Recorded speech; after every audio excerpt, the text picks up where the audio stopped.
Hey, what's up? Jigxor here. Drop-down menus offer a user-friendly way to select items from a predefined list, making it easier for you and others with access to input data into your spreadsheet. In this video, I will show you the simple process of creating drop-down lists in Excel, enhancing the efficiency and accuracy of data entry. Let's go.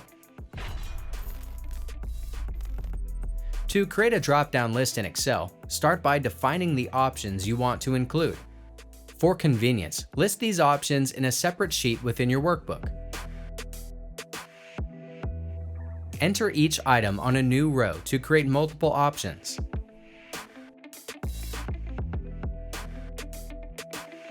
Once you've finished, convert the list into an Excel table by highlighting the data and pressing Ctrl-T.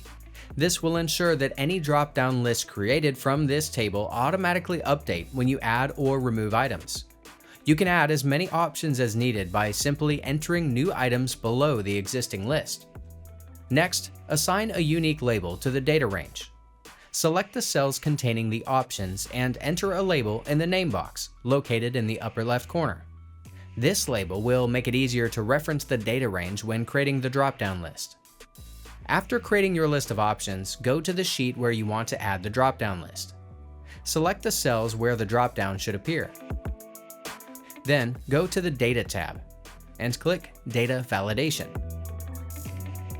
In the Data Validation dialog box, choose List from the Allow drop-down menu. While in the source field, enter an equals sign followed by the label you assign to the range of cells containing your list options. This will automatically create a drop-down list in the selected cells, allowing users to choose from predefined options.